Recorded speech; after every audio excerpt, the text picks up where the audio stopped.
What would you do if you discovered that the charming stranger across from you at dinner wasn't just anyone, but one of the most dangerous men in the city? Today, I'm going to tell you the incredible true story of Rachel Martinez, a brilliant lawyer who thought she was just going on an ordinary blind date. Little did she know, she was about to have dinner with Lauren Benedetti, the ruthless Italian mafia boss who controlled half the city's underground empire. This story has everything: romance, danger, moral dilemmas, and a twist that will leave you questioning everything you thought you knew about love and loyalty. So settle in, because what happened next will shock you. Rachel Carter stared at her reflection in the bathroom mirror of her law firm, adjusting her navy blue blazer for the third time. At 28, she had built a reputation as one of the city's most promising defense attorneys, working 70-hour weeks and winning cases that others deemed impossible. Her dark hair was pulled back in a professional bun, and her sharp brown eyes reflected the exhaustion of another late night at the office. "You look fine, Rachel. Stop overthinking it," she whispered to herself, though her stomach churned with anxiety. The truth was, Rachel hadn't been on a date in over 2 years. Her best friend Rachel had been pestering her for months about her non-existent love life, and finally Rachel had caved. Rachel knew someone, a friend of her boyfriend's cousin, who was supposedly perfect for Rachel. Successful, charming, and according to Rachel, devastatingly handsome. "Just one dinner," Rachel had pleaded. "If it's terrible, I'll never set you up again." "But Rachel, you can't work forever. You need to live a little." Now, standing in that sterile office bathroom at 7:30 on a Friday evening, Rachel wondered if she was making a huge mistake. She had never done the blind date thing before. What if they had nothing to talk about? What if he was boring? What if he was one of those men who spent the entire dinner talking about cryptocurrency? Her phone buzzed with a text from Rachel. "Stop overthinking. Villa Romano, 8 p.m. His name is Lauren. You're going to love him. And remember, red dress, not the blazer." Rachel glanced down at her professional attire and sighed. Rachel was right. She grabbed her small overnight bag from her desk drawer, the one she kept for those nights when she had to crash at the office, and pulled out the red dress Rachel had practically forced her to buy months ago. It was elegant, but not too revealing, with a subtle V-neck line and flowing fabric that hugged her curves in all the right places. 30 minutes later, Rachel stood outside Villa Romano, one of the city's most exclusive Italian restaurants. The building was an old converted mansion with warm lighting spilling from tall windows, and the scent of garlic and fresh herbs drifted through the evening air. Luxury cars lined the street, and well-dressed couples strolled past, their laughter mixing with the distant sound of classical music. Rachel checked her phone. 8 hours exactly.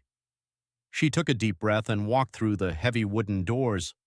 The maître, a distinguished man in his 60s with silver hair and a perfectly pressed tuxedo, greeted her with a warm smile. "Good evening, Senorina. How may I help you?"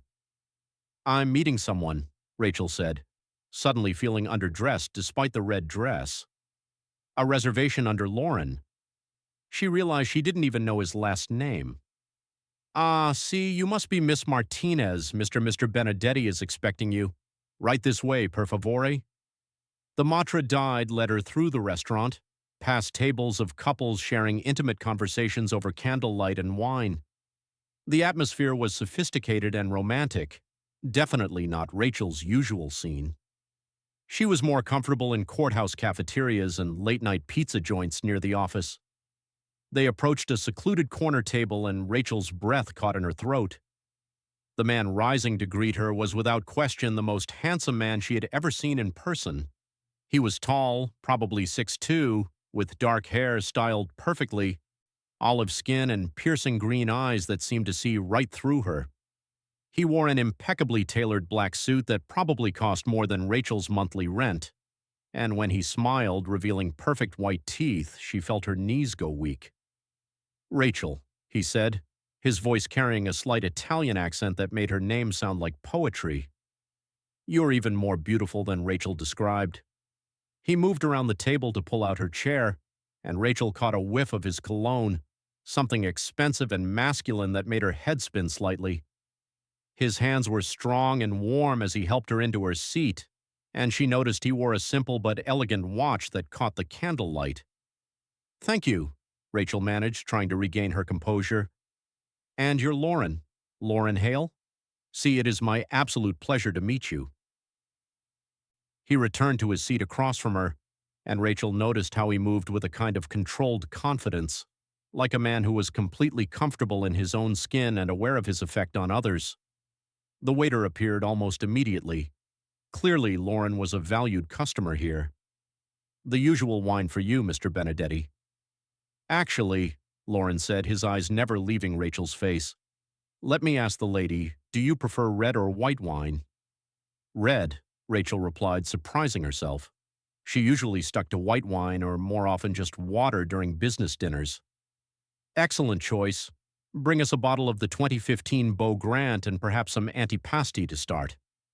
As the waiter hurried away, Lauren leaned back slightly in his chair, studying Rachel with those intense green eyes.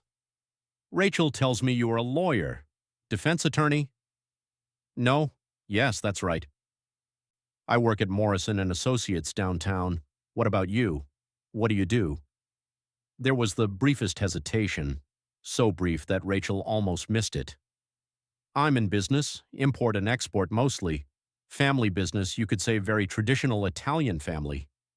Rachel nodded, taking a sip of water from the crystal glass in front of her.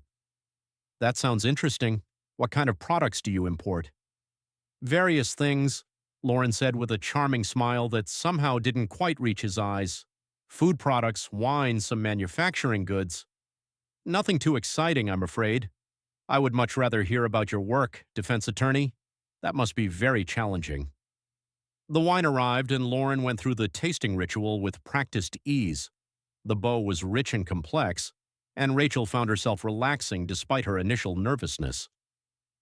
Lauren was an excellent conversationalist, asking thoughtful questions about her cases without prying into confidential details, her career goals, and her thoughts on various topics. "You know," Rachel said after they had ordered their entree. "When Rachel said she wanted to set me up, I was terrified. I haven't dated in years. I've been so focused on building my career that I've completely neglected my personal life." Lauren's expression softened. "And what made you finally say yes?" Rachel laughed, feeling more at ease than she had in months. "Honestly, Rachel threatened to show up at my office with a megaphone if I didn't agree to at least one date. She said I was becoming a hermit." "Well, I'm very grateful to Rachel," Lauren said, raising his wine glass. "To new beginnings." See, they clinked glasses, and Rachel felt a flutter in her stomach that had nothing to do with the wine. Lauren was charming, sophisticated, and genuinely seemed interested in getting to know her. He asked about her family. She was close to her parents, who had immigrated from Mexico when she was young, her hobbies. She admitted she didn't have many, and her dreams for the future. But as the evening progressed, Rachel began to notice small things that struck her as odd. The way other diners glanced at their table with a mixture of respect and nervousness. How the staff treated Lauren with an almost reverential difference that went beyond good customer service. The fact that he never directly answered questions about his business, always steering the conversation back to her with skillful deflection. Most notably, there were the men.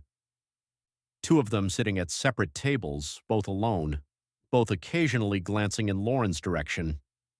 They were trying to be subtle, but Rachel's legal training had taught her to notice details that others might miss. One was a large man with graying hair wearing a suit that bulged slightly at the chest, suggesting he was armed. The other was younger with sharp eyes that periodically swept the restaurant. "Lauren," Rachel said during a lull in conversation, "those men over there, do you know them?" Lauren didn't turn to look, but his jaw tightened almost imperceptibly. "What men?" "The one by the window and the other near the bar." "They keep looking over here." For the first time all evening, Lauren's composure slipped slightly. His eyes hardened, and Rachel caught a glimpse of something dangerous beneath his charming exterior. It lasted only a second before the smile returned, but it was enough to send a chill down her spine. "I'm sure it's nothing, Caramea. Perhaps they are simply admiring your beauty. Can you blame them? The compliment should have made her blush, but instead, Rachel felt a growing unease. Something wasn't right here. The expensive restaurant, the overly differential staff, the watchful men, Lauren's evasiveness about his business. It was starting to paint a picture she didn't like. Their entree arrived perfectly prepared obuco for Loren and lobster ravioli for Rachel, but she found her appetite waning. She picked at her food while Loren continued to regale her with stories of his travels to Italy, his family's vineyard in Tuscany, and his love of classical music. He was cultured and well-educated, clearly, but there were gaps in his narrative, things that didn't quite add up. "Have you always lived here in the city?" Rachel asked, trying a different approach. "Most of my life, see, though I travel frequently for business. In fact, I just returned from Sicily last week. Beautiful island, but the business there, it can be complicated." The way he said complicated sent another chill through Rachel. In her line of work, she had dealt with enough criminals to recognize the euphemisms they used. Complicated usually meant illegal. Her phone buzzed with a text message and she glanced down at it. "Rachel, how's it going? Is he as gorgeous as promised? I want details." Rachel looked up to find Lauren watching her with an unreadable expression. "Everything okay?" "Just Rachel checking in," Rachel said, trying to keep her voice light. "She wants to know if you're living up to her hype." Lauren's smile returned, but Rachel was beginning to notice that it never quite reached his eyes. "And what will you tell her?" "That you're very intriguing," Rachel said carefully. Intriguing. An interesting choice of words. Lauren leaned forward slightly and Rachel caught that expensive cologne again. "Tell me, Rachel, in your work as a defense attorney, do you ever defend people who others might consider morally questionable?" The question caught her off guard. "Everyone deserves a defense. That's the foundation of our legal system. Even people who have done bad things, alleged bad things," Rachel corrected. "And yes, even then, the presumption of innocence is sacred." Lauren nodded approvingly. "You have strong principles. I admire that. In my experience, the world is not as black and white as people like to believe. Good people sometimes do questionable things, and bad people sometimes do good things. The truth is usually somewhere in between." No. Rachel felt like she was being tested, though she couldn't figure out why. "I suppose that's true, but there are still lines that shouldn't be crossed, and who decides where those lines are drawn?" Before Rachel could answer, one of the men she had noticed earlier, the younger one, approached their table. He was tall and lean with dark hair and cold eyes, wearing an expensive suit that couldn't quite hide the predatory way he moved. "Scusi, Mr. Hale," he said in a low voice, barely acknowledging Rachel's presence. "There is a situation that requires your attention." Lauren's entire demeanor changed in an instant. The charming date disappeared, replaced by someone harder, more authoritative. "Not now, Drake. It cannot wait, senor. The Russians. There has been a development." Rachel's blood ran cold. Russians. This was sounding more and more like the kind of criminal cases she handled at work. Organized crime, territorial disputes, violence. She gripped her wine glass tighter, trying to process what she was hearing. Lauren's jaw clenched, and he turned to Rachel with what looked like genuine regret. "I am so sorry, cara mia. There is an urgent business matter I must attend to. Can we perhaps continue this evening another time?" Rachel nodded, not trusting her voice. She was simultaneously relieved to have an excuse to leave and terrified by what she was beginning to suspect about her charming date. Lauren stood and moved to her side of the table, helping her with her chair. "Grant will call you a taxi, see, and dinner is taken care of." "That's not necessary. I insist." His hand briefly touched her lower back as he guided her toward the exit. And despite everything, Rachel felt that same electric spark she had experienced all evening. "I had a wonderful time tonight, Rachel. You are exceptional." At the front of the restaurant, Lauren took her hand and lifted it to his lips, pressing a gentle kiss to her knuckles. The gesture was old-fashioned and romantic, and Rachel hated that it made her heart race, even as her mind screamed warnings. Until we meet again, he murmured, his green eyes holding hers. The taxi arrived quickly, probably because of Lauren's influence, and Rachel slipped into the back seat, her mind reeling.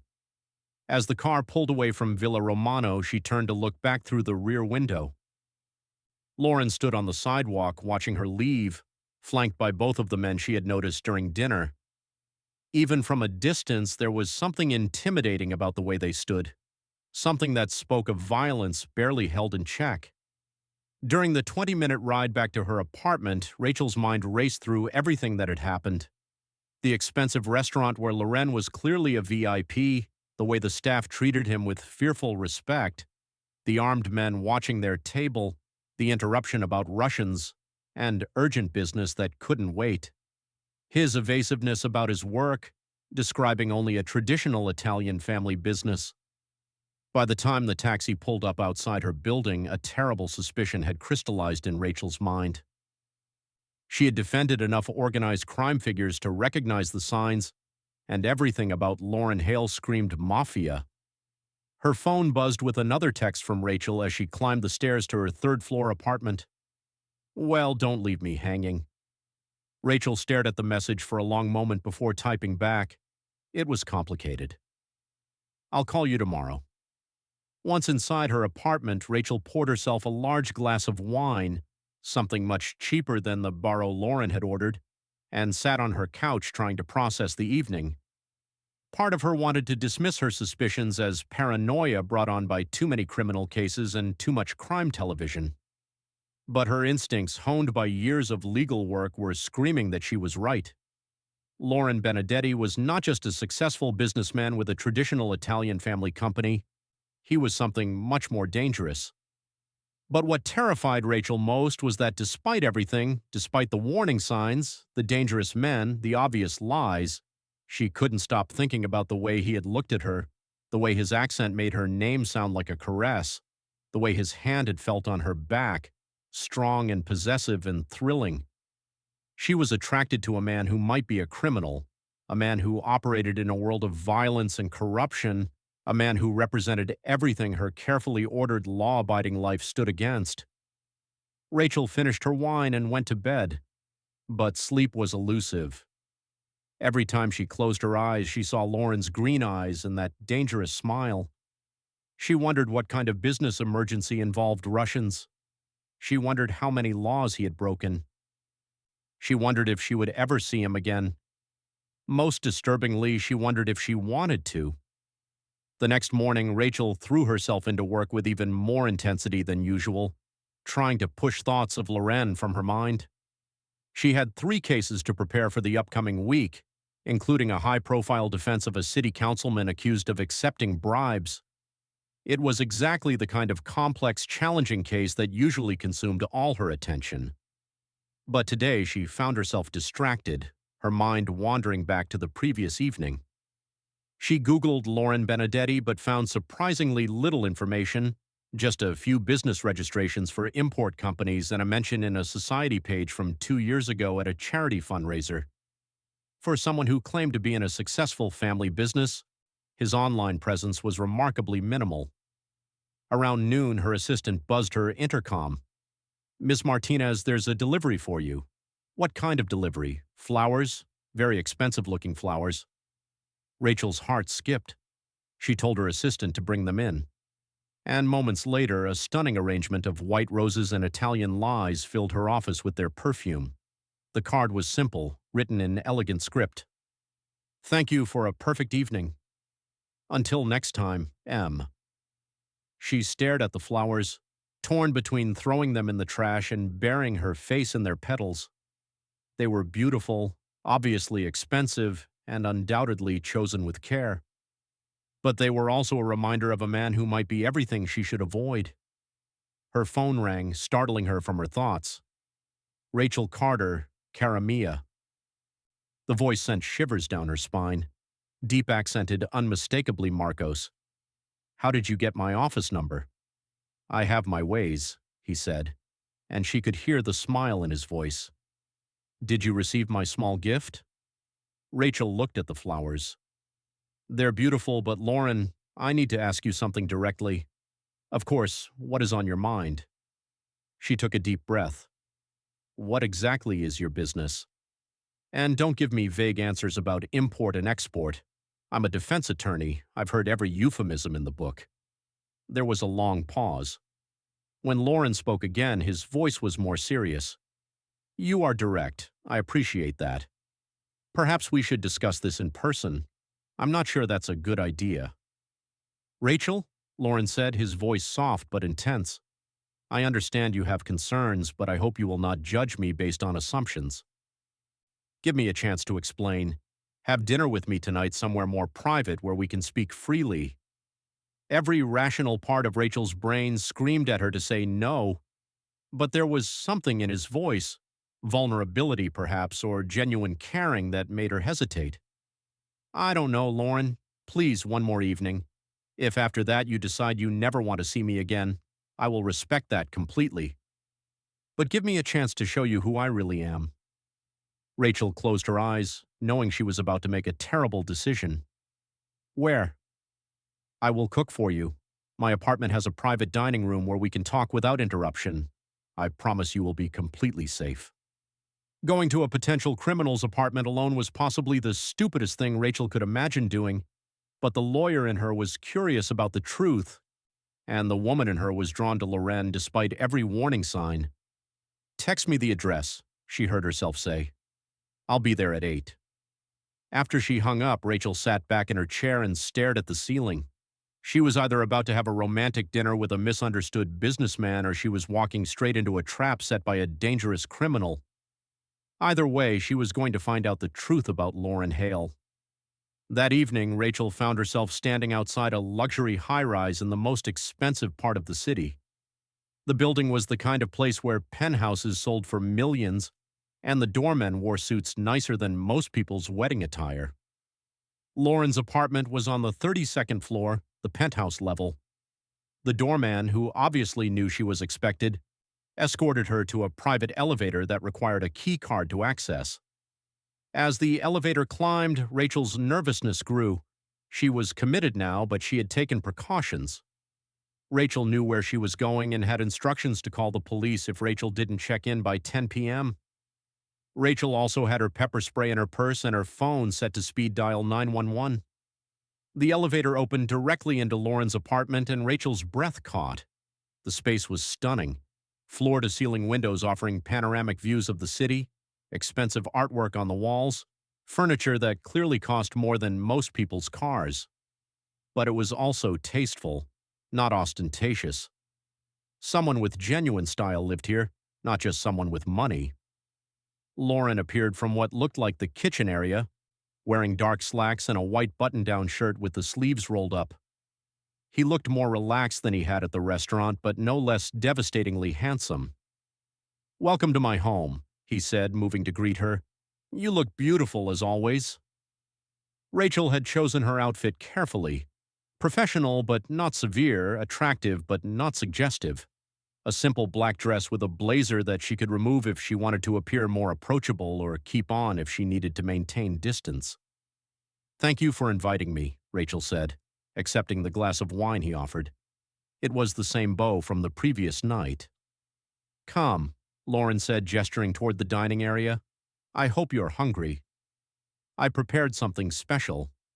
The dining room was intimate with a table set for two near the windows overlooking the city lights. Candles provided soft lighting and the scent of something delicious drifted from the kitchen. "You really cooked?" Rachel asked, surprised. Lauren smiled, and for the first time it seemed completely genuine. "My Nona taught me when I was young," she said. "A man who cannot cook cannot take care of a woman properly." They sat down and Lauren served the first course. Perfectly prepared bruschetta with tomatoes, basil, and fresh mozzarella. "So," he said, pouring more wine. "You want to know about my business?" Rachel nodded, appreciating his directness. "Yes, I do." Lauren was quiet for a moment, considering his words. "My family has been in America for 3 generations. My great-grandfather came from Sicily in 1923, looking for a better life. Like many Italian immigrants, he found that the legitimate opportunities were limited." Rachel's heart sank. This was sounding exactly like the background stories she had heard from dozens of organized crime defendants. He did what he felt he had to do to survive and provide for his family. Lauren continued, "Some of those things were not entirely legal. Over time, the family business grew and evolved. By the time my father took over, we were involved in many different enterprises." "What kind of enterprises?" "Restaurants, import businesses, construction companies, waste management, many legitimate operations." Lauren paused. "But also some that operate in gray areas." Rachel set down her wine glass. "Gray areas? Lauren, please just tell me directly. Are you involved in organized crime?" Lauren met her gaze steadily. "The world is not as simple as legal and illegal, Rachel. There are businesses that exist in the spaces between laws, that provide services people want but society pretends not to need. Protection for businesses in dangerous neighborhoods, resolution of disputes when the courts are too slow or cannot be trusted, loans for people who cannot get them from banks. Those are euphemisms, Lauren. You're talking about extortion, vigilante justice, and loan sharking. I am talking about filling needs that exist whether we acknowledge them or not." Lauren's voice was calm but intense. "Do you think crime disappears if people like my family are not involved?" "No, it becomes chaos, violence without control or honor. At least we have rules, codes of conduct." Rachel felt a chill. "Codes of conduct? You make it sound noble." "There is honor in what we do, even if others cannot see it. We protect our neighborhoods. We take care of our families. We keep our word." "Can you say the same for the politicians and businessmen who operate entirely within the law?" Rachel thought of some of her clients, wealthy executives who had defrauded pension funds, politicians who had sold their votes to the highest bidder. Lauren wasn't entirely wrong, but that didn't make what he was describing right. "So you're telling me you're a member of the Mafia?" Rachel said bluntly. Lauren's jaw tightened. "That word carries many assumptions, but yes, I am part of a family organization that has existed for nearly a century. I inherited responsibilities I did not choose, but that I cannot simply walk away from." The main course arrived. Lauren had prepared aro with risotto that smelled incredible, but Rachel's appetite had evaporated. She was sitting across from a confessed criminal, a man who admitted to being part of an organization responsible for who knows how much violence and corruption. "Why are you telling me this?" she asked. "Because I think you deserve the truth, because you ask directly, and I respect your intelligence too much to lie to you." And because Lauren paused, seeming to struggle with his words. "Because in my world, I am surrounded by people who want things from me. Money, protection, favors. They fear me or they use me, but they do not see me as simply a man." Last night, for the first time in years, I felt like someone was seeing Lauren, not just what Lauren represents. Despite everything, Rachel felt her heart soften slightly. There was genuine emotion in his voice, a vulnerability that seemed at odds with his criminal admissions. "But I can't just ignore what you do," Rachel said. "I'm a defense attorney, yes, but I believe in the law. I believe in justice. And what is justice? Cara Mia, is it justice when a man who steals millions from workers' retirement funds gets 2 years in minimum security prison while a kid who sells drugs to feed his family gets 10 years? Is it justice when domestic violence victims cannot get protection from the police but we can keep their abusers away permanently?" Rachel wanted to argue, but she had seen enough of the legal system to know that Lauren's points weren't entirely without merit. Justice was often imperfect, sometimes corrupt, frequently inadequate. "That doesn't make vigilante justice right," she said. "No," Lauren agreed, "but it makes it understandable." They ate in relative silence for several minutes, both lost in thought. The food was exceptional. Lauren was clearly a talented cook, but the atmosphere was heavy with the weight of his revelations. "Can I ask you something?" Rachel finally said, "Of course. Have you personally ever hurt someone, killed someone?" Lauren set down his fork and looked directly at her. "In my world, sometimes violence is necessary to prevent greater violence. Have I made difficult choices? Yes. Have I done things I'm not proud of? Yes, but I have never harmed an innocent person, and I have never acted without just cause. It wasn't a denial, and they both knew it. Rachel felt nauseous, not from the wine, but from the realization that she was attracted to a man who had probably killed people. The rational part of her mind was screaming at her to leave, to run as far and as fast as she could, but another part of her, a part she didn't like to acknowledge, was intrigued by the danger, by the forbidden nature of her attraction. Lauren was unlike any man she had ever met, and despite his criminal connections, she couldn't deny that he treated her with more respect and genuine interest than any of the lawyers, doctors, and businessmen she usually dated. "I should go," Rachel said, pushing back from the table. Lauren nodded, though disappointment flashed across his face. "Of course. I understand." He walked her to the elevator, and as they waited for it to arrive, Rachel felt the weight of the moment. This was probably the last time she would see Lauren Hale. The smart thing, the safe thing, was to walk away and never look back. "Rachel," Lauren said as the elevator doors opened, "whatever you decide about this about us, I want you to know that meeting you has reminded me that there are good things in this world worth protecting. Whatever else I am grateful for that gift." The elevator doors started to close, and Rachel felt a sudden panic. "Wait," she said, stopping them with her hand. Lauren looked at her with surprise and hope. "I need time to think," Rachel said. "This is a lot to process. Take all the time you need, Karami. I will wait." As the elevator descended, Rachel leaned against the wall and closed her eyes. She was falling for a man who was everything she should avoid, everything her career and principles stood against.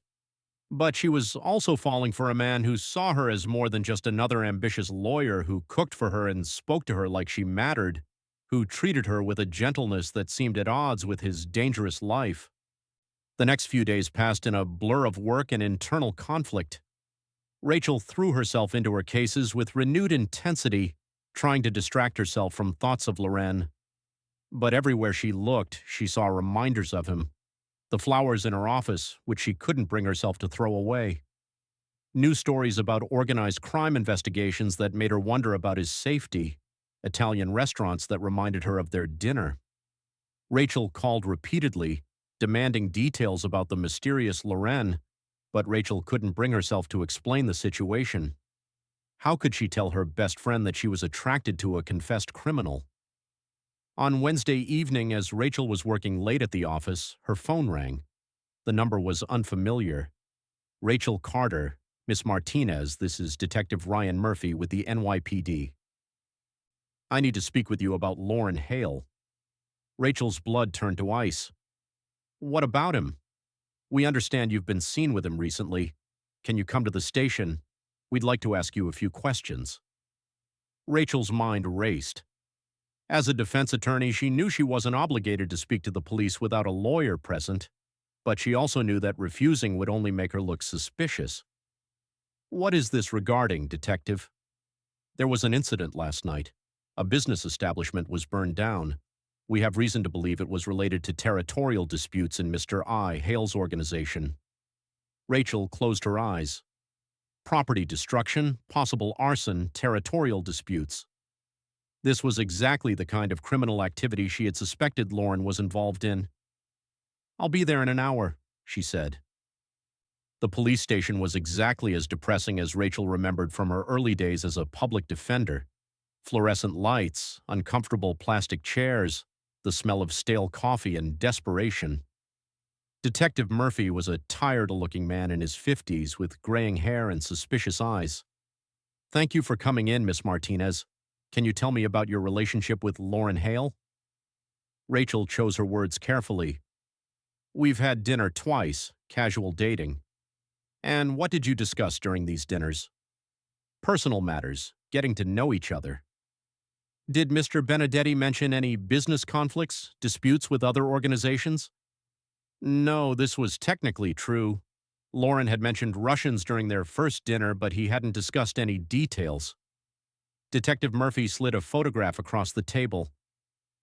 It showed the burned remains of what had once been a nightclub, smoke still rising from the rubble. The Flamingo Club owned by the Petro organization, Russian immigrants involved in various criminal enterprises. Someone torched it last night. 3 people were hospitalized with smoke inhalation. Rachel stared at the photo, remembering Drake's interruption at the restaurant. The Russians. There has been a development. Was this the development? Had Loren been involved in this destruction? Miss Martinez, I need to be direct with you. Loren Benedetti is a person of interest in multiple ongoing investigations, extortion, illegal gambling, money laundering, and now possibly arson. You seem like an intelligent, successful woman. What are you doing with a man like that? Rachel bristled at the condescending tone, even though the detective's concerns were valid.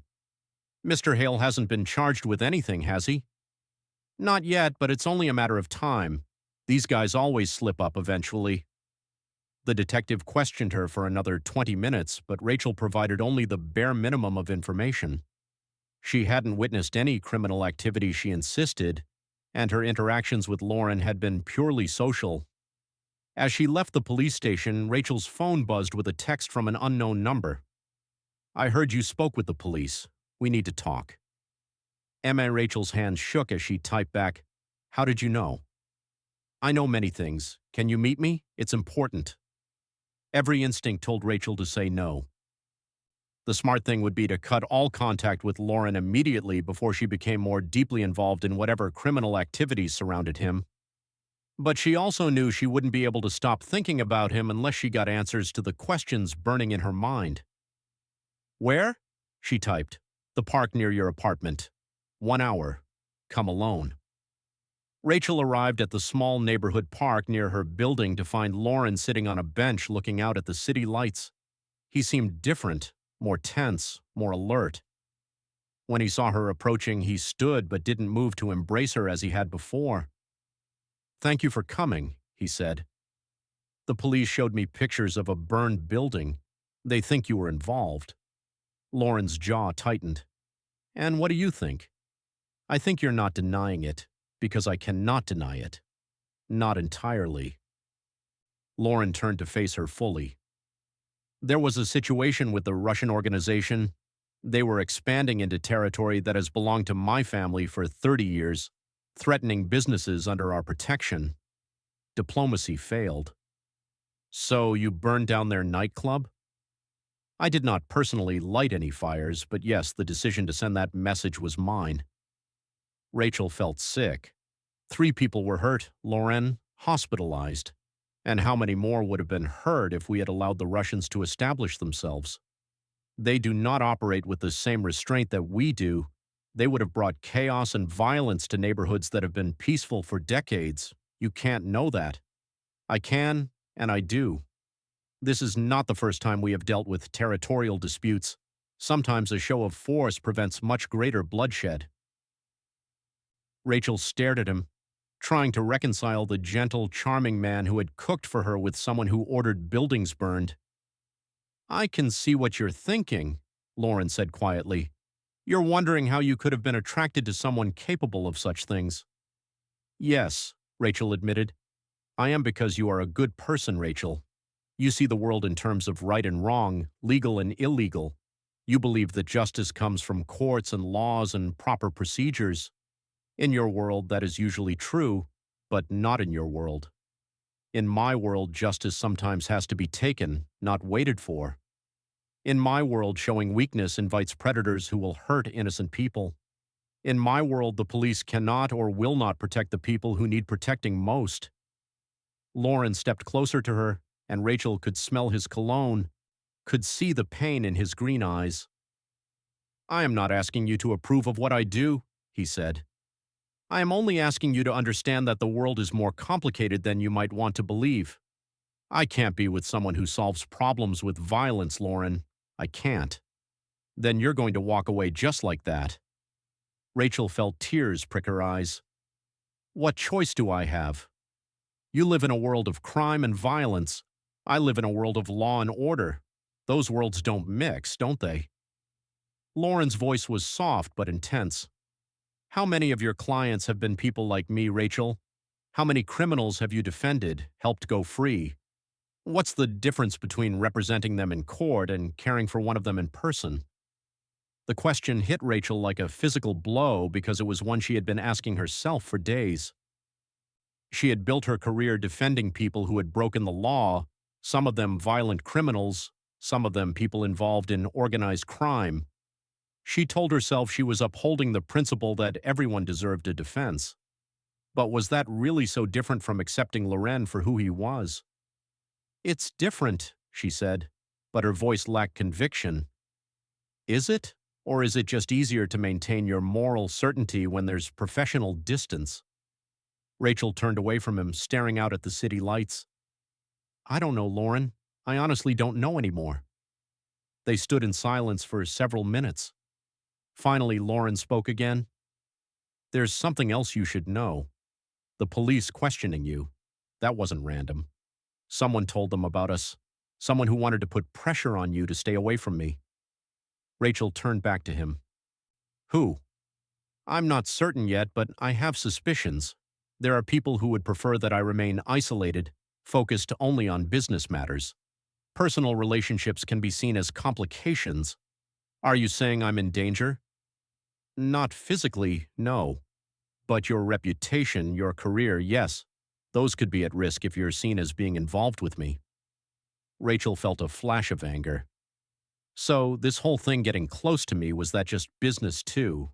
A way to compromise a defense attorney who might be useful?" Lauren's eyes flashed with hurt and anger. "Do you really think so little of me? Do you think what happened between us was calculated? I don't know what to think anymore." Lauren stepped closer, close enough that Rachel could see the gold flecks in his green eyes. "Then let me tell you what to think. What happened between us was real. More real than anything I have felt in years. You think I would risk exposing myself? Risk telling you the truth about my life for some business advantage?" Rachel wanted to believe him, but the rational part of her mind couldn't let go of her suspicions. "How do I know you're telling the truth?" "Because I am going to do something I have never done before," Lauren said. "I'm going to give you a choice with complete honesty about the consequences." "What kind of choice?" "You can walk away right now, tonight, and I will make sure you are never bothered by any of this again. Your name will be kept out of any investigations, your reputation will remain intact, and you can go back to your safe, predictable life." Or Lauren's voice dropped to almost a whisper, "Or you can choose to be with me, knowing exactly what that means.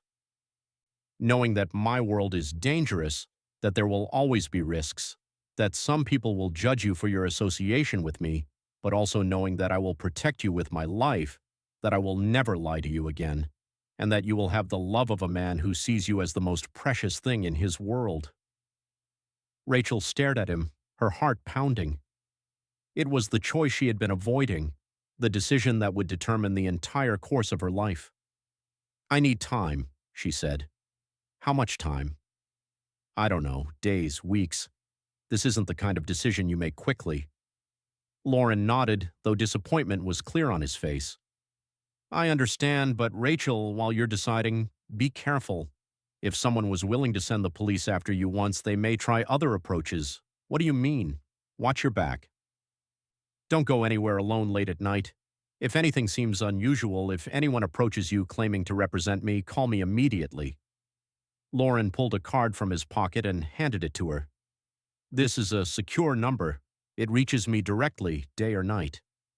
Rachel took the card, her fingers brushing against his. Even now, even with everything she knew about him, his touch sent electricity through her. "One more thing," Lauren said. "Whatever you decide about us, I want you to know that knowing you has changed me. You've reminded me that there are things in this world worth being better for." Before Rachel could respond, Lauren turned and walked away, disappearing into the shadows between the streetlights. Rachel stood alone in the park, clutching the card, wondering if she had just said goodbye to the most dangerous and most compelling man she had ever met. The next few days passed in a haze of second-guessing and internal debate. Rachel found herself unable to focus on work, unable to eat, unable to sleep. She kept thinking about Lauren's words, about the choice he had given her. On Friday afternoon, she was in her office trying to concentrate on a brief when her assistant buzzed her. "Ms. Martinez, there's a woman here to see you. She says it's about Lauren Benedetti." Rachel's blood ran cold. "Send her in." The woman who entered her office was strikingly beautiful, tall, elegant, with auburn hair and calculating dark eyes. She wore an expensive suit and moved with the confidence of someone accustomed to getting what she wanted. "Ms. Martinez, thank you for seeing me. I'm Vivienne Roth." The name meant nothing to Rachel, but something about the woman's demeanor set off alarm bells. "What can I do for you, Miss Torino?" Vivian sat down uninvited and crossed her legs. "I understand you've been spending time with Lauren Benedetti.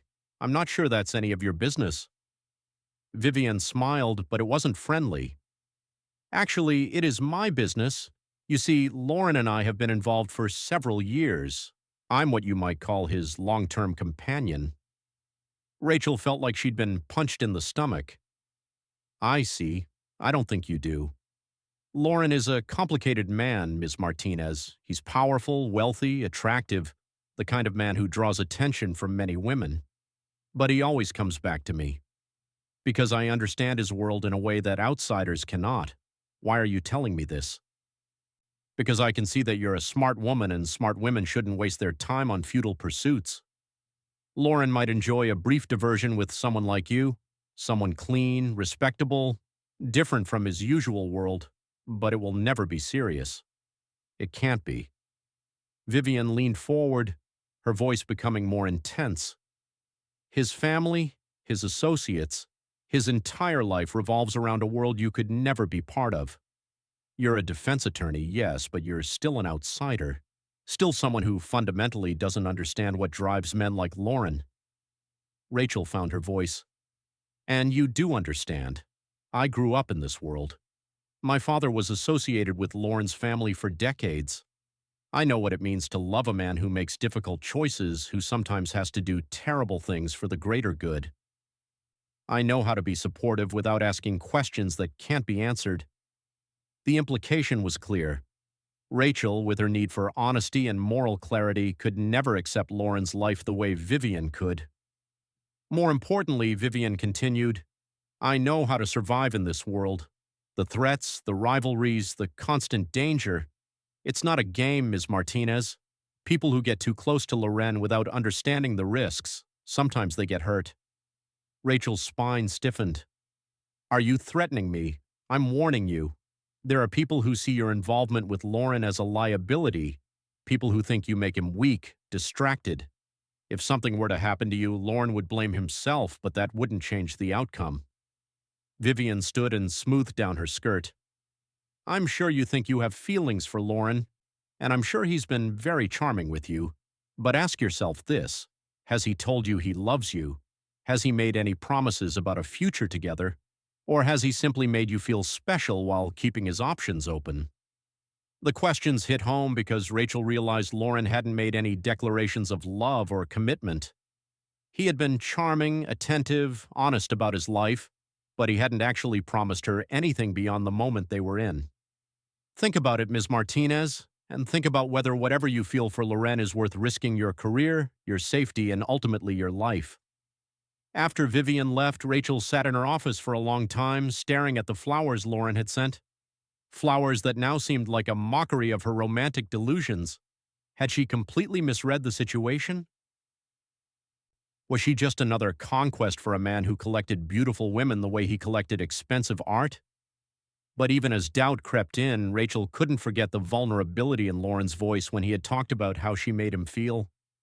The genuine emotion when he said knowing her had changed him.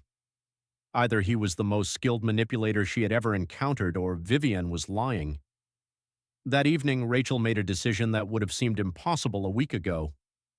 She called the number on Lauren's card, Cara Mia. His voice was warm and surprised. "I hoped you would call, but I wasn't certain.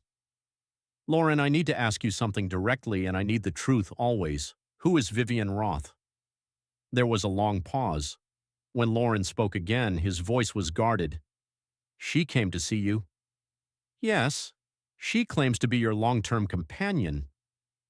She says you and she have been involved for years and that I'm just a brief diversion. Vivian is. Lauren sighed deeply. She is part of my world. Yes, her family and mine have been connected for decades. There was a time when people assumed we might, when it seemed like we might have a future together. Rachel's heart sank, and I realized that I could never love someone who saw me only as what I represented, not who I was. Vivian understands my world, yes, but she also encourages the worst parts of it. She likes the power, the fear, the respect that comes from being associated with someone like me. She has never once asked me to be better than I am. But you were involved with her. Yes, on and off for several years. It was convenient, expected by our families, but never love Rachel. Never would I feel when I am with you. Rachel felt tears starting to fall. She says you haven't told me you love me. She says you haven't made any promises. Because I was afraid. Lauren's voice was raw with emotion. Because I was trying to give you time to decide what you wanted without putting pressure on you. Because I have never said those words to another woman, and I was terrified of how you would respond. Lauren, Tom, or Rachel, I love you. I love your strength, your intelligence, your principles, even when they conflict with mine. I love the way you challenge me to be better. I love that you see Lauren the man, not Lauren the boss. And if you will have me, if you will accept the risks and complications that come with loving someone like me, then I promise you this. You will never doubt your importance to me again. Rachel closed her eyes, feeling the last of her walls crumble. I love you too, she whispered. Then come to me now tonight. We have wasted enough time on fear and doubt. Rachel grabbed her keys and headed for the door, her heart racing. She was making a choice that went against everything she thought she wanted for her life, but it was also the only choice that felt true to her heart. 20 minutes later, she was back in Lauren's apartment in his arms, letting herself feel everything she had been fighting for weeks. His kisses were desperate, hungry, as if he had been starving without her. And Rachel realized she had been starving too, for passion, for connection, for someone who saw her as more than just her career ambitions. Are you sure? Lauren asked, pulling back to look into her eyes. Once we do this, once you choose this life, there may be no going back. I'm sure, Rachel said, and she meant it. But I have conditions. Lauren smiled. Name them. No more lies, no more half-truths or evasions. If I'm going to be part of your world, I need to know what's happening. Agreed. And I keep my career. I'm not giving up everything I've worked for. I wouldn't ask you to. Your strength is part of what I love about you. And if we do this, if we build something together, I want you to consider alternatives, legal businesses, legitimate ways to use your influence and resources. Lauren's expression grew serious. That would be complicated. There are responsibilities, commitments that go back generations. I'm not asking you to abandon your family. I'm asking you to think about building something new alongside the old, something we could both be proud of. Lauren studied her face for a long moment, then nodded. For you, Karamia, I will consider anything. They spent that night talking, planning, dreaming about what their life together might look like. It wouldn't be easy. There would be dangers, moral complexities, social judgments. But as Rachel lay in Lauren's arms, listening to his heartbeat, she knew she was exactly where she belonged. Over the following months, their relationship deepened and evolved. Rachel learned to navigate Lauren's world while maintaining her own identity and career.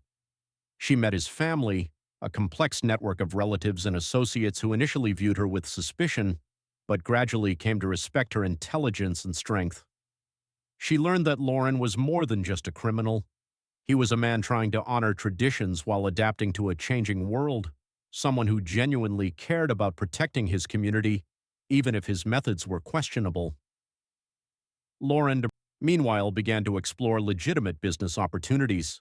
He invested in restaurants, real estate development, and import companies that operated entirely within the law. It was slow progress, and he couldn't abandon his family's traditional activities overnight.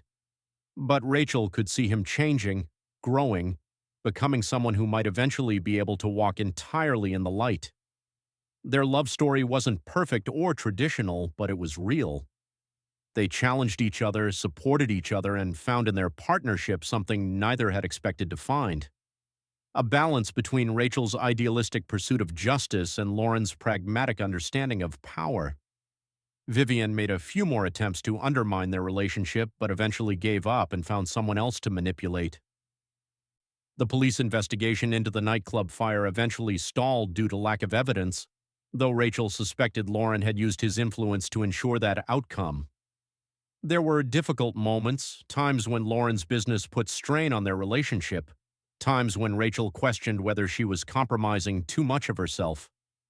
But there were also beautiful moments, quiet dinners where they talked about books and music and dreams, trips to Italy where Rachel met Lauren's extended family and began to understand the deep cultural roots of his worldview, nights when they lay together and planned a future that seemed impossible but felt inevitable.